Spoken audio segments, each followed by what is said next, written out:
ولا اور عظمت سادات. عظمت سادات کا لحاظ رکھنا واجب ہے ہر مومن پہ، اس لیے کہ عربی زبان میں جب صیغہ امر کا آ جاتا ہے حکم، شے واجب ہو جاتی. اب یہ حکم میں دو سناتا ہوں آپ. پہلا ہے پیغمبر کا، اکرموا اولادی، تم پر واجب ہے میری اولاد کی عزت کرو. اگر میری آل میں، میری اولاد میں جو سادات کہلاتے ہیں، اگر کوئی نیک ہے اس کی عزت کرو اللہ کی وجہ سے، اور اگر کوئی گناہگار ہے اس کی عزت کرو میری نسبت سے. اس لیے کہ پانی اگر میلا بھی ہو جائے تو بھی جہنم کی آگ کو بجھا سکتا ہے.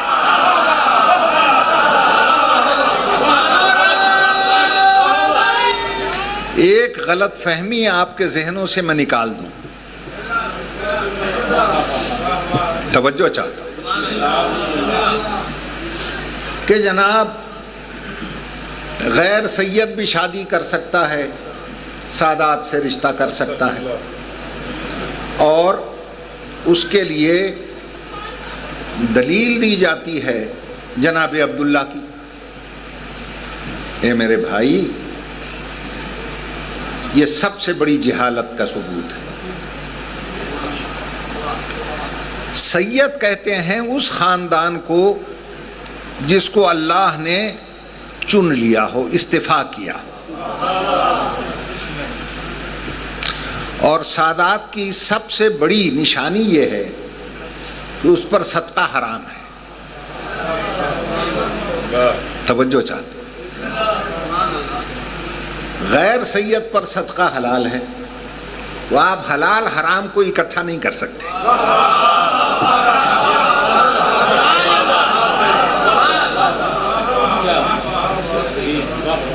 توجہ چاہتے.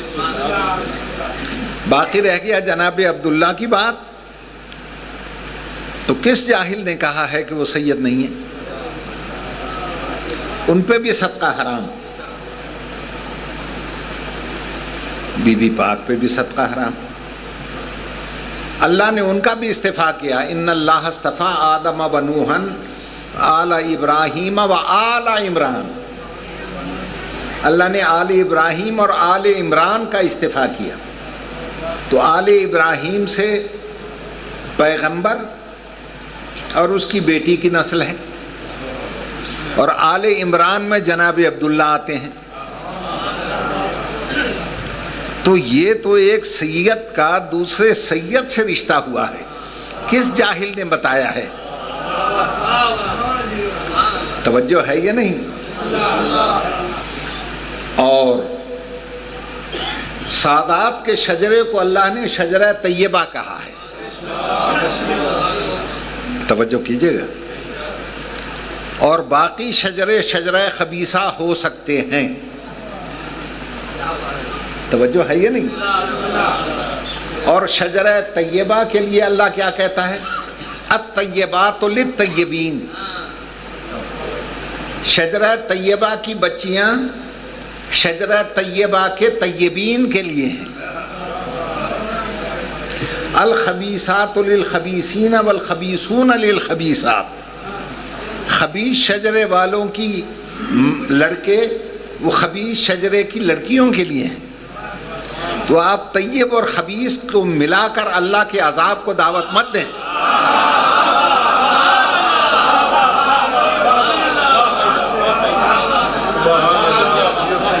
توجہ ہے نا صاحبان؟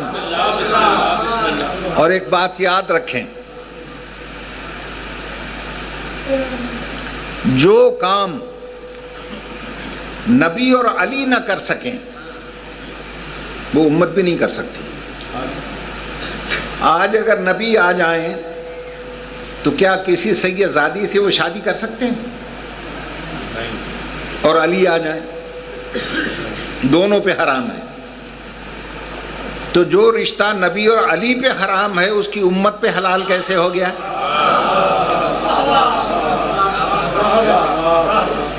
اور ہر سید زادی کا گھر نبی کا گھر ہے. اگر نبی آ جائیں تو کسی بھی سید زادی کے گھر اجازت لے کر جانے کی ضرورت نہیں ہے انہیں. میری بات پہ غور کیجیے، ٹھیک ہے نا جناب؟ اور اللہ کیا کہتا ہے اب سن لیں، یا ایھا الذین آمنوا، اے ایمان والو، لا تدخلوا بیوت النبی، نبی کے گھروں میں داخل مت ہو. یہ قرآن کی آیت سنا رہا ہوں، نبی کے گھروں میں داخل مت ہو. ہاں اگر کسی کام کے لیے جانا بھی پڑے، الا یؤذن لکم، اگر تمہیں وہاں جانے کی اجازت مل بھی جائے، جیسے بجلی ٹھیک کرنی ہے، جیسے کوئی اور کام کرنا ہے. توجہ چاہتا ہوں، تو اللہ تاکید کیا کرتا ہے کہ جانے والوں کو اللہ کا حکم یہ ہے، غیر ناظرین اناء، ان کے گھر میں پڑے ہوئے بے جان برتنوں پر بھی تمہاری نظر نہ پڑے. تو جو اللہ سادات کے بے جان برتنوں کو دیکھنے کی اجازت نہیں دیتا، وہ جاندار سیدانیوں کو دیکھنے کی اجازت دے دے گا؟ ناراض تو نہیں ہو گئے میری بات؟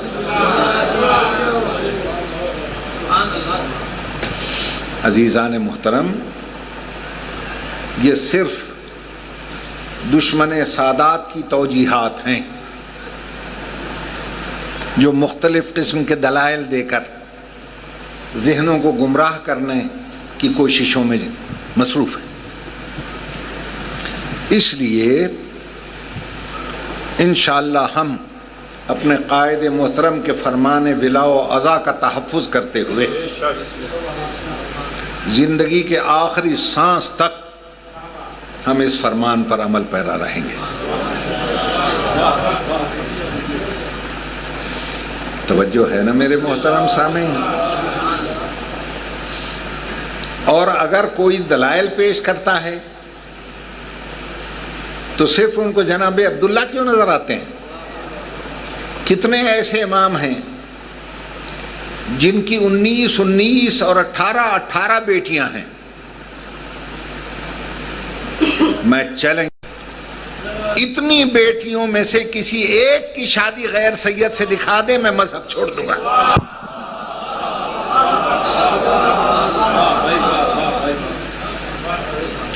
توجہ ہے نا میرے محترم سامعین؟ اس لیے ان باتوں سے پرہیز کیا جائے، ورنہ کوئی فائدہ نہیں ہے.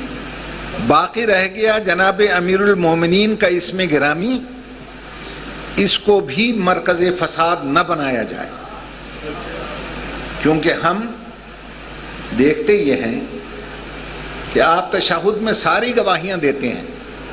اللہ کی گواہی دیتے ہیں نہیں؟ سنی شیعہ دیتے ہو نا؟ اور رسول کی گواہی، اشہد ان لا الہ الا اللہ و اشہد ان محمدن عبدہ و رسولہ. صرف ایک گواہی کو چھپا جاتے ہیں، ٹھیک ہے نا؟ تو چھپائی جاتی ہے صرف مولا علی کی گواہی. اور اللہ کیا فرماتا ہے سورہ بقرہ میں؟ لا تکتموا الشہادہ، اس ایک گواہی کو مت چھپاؤ. پڑھ لیجئے سورہ بقرہ، لا تکتموا الشہادہ، اس ایک گواہی کو مت چھپاؤ. پھر فرماتا ہے وَمَن یکتمھا، اور جو اس ایک گواہی کو چھپا جاتا ہے یا چھپا جائے گا، اللہ کہتا ہے فَإِنَّهُ عَاصِمٌ قَلْبُهُ، سمجھ لو اس کا دل گنہگار ہے.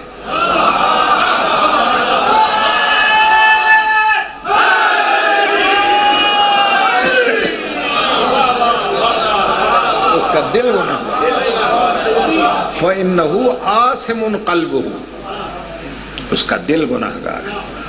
پھر سورہ بقرہ کا حوالہ دیتا ہوں، ومن اظلم ممن کتم شہادتن، بدترین ظالم ہے وہ انسان جو ایک شہادت کو چھپا جاتا ہے. اور جسے اللہ ظالم کہے پھر اللہ کہتا ہے لعنت اللہ علی الظالمین. میری بات پہ غور فرما لیا آپ نے؟ تو اس لیے عزیزان محترم یہ خلاصہ ہے، پوری گفتگو کا خلاصہ ہے دو جملے جو قائد محترم نے کہے ہیں، حفاظت ولا اور عزا. گھبرا گئے ہو؟ بس اب اس سے زیادہ چونکہ مجھ میں بھی طاقت تو ہے نہیں. یہ بھی ولائے علی کا کمال ہے. اس حالت میں بھی میں اس ذکر پاک کو کرتا نظر آتا ہوں، اور فالج جیسا موذی مرض نہ میرے دماغ میں حائل ہو سکا، نہ میرے ایمان میں حائل ہو سکا، نہ میرے بیان میں حائل ہو سکا. گویا علی کی ولایت یہ ثبوت دے رہی ہے کہ جب ہمارے معمولی خطیب پر فالج اثر انداز نہیں ہو سکا تو کائنات کے سب سے بڑے رسول پر ذرا سی بخار کی حرارت دماغ پہ حملہ آور کیسے ہو؟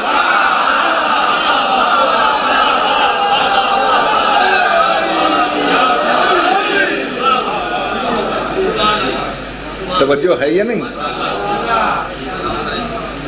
یاد رکھیے دوستو، بس موضوع مجھے جو دیا گیا تھا میں معافی چاہتا ہوں کہ اس پر گفتگو میں نے نہیں کی. مجھے موضوع جو عطا ہوا تھا وہ تھا غدیر اور ثقیفہ میں کیا فرق ہے.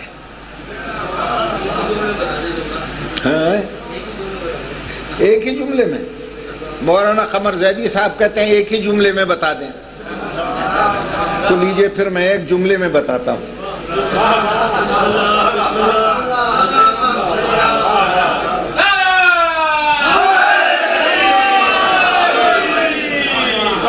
اب ان کا حکم ہے اس لیے میں نے جملے میں سمیٹا، اور اگر گفتگو چھڑ جائے تو گھنٹوں لگ جائیں گے، لیکن حکم ہے ایک جملے میں سمیٹیے. جملے میں یوں سمیٹتا ہوں، غدیر سے چلی امامت، ثقیفہ سے چلی خلافت،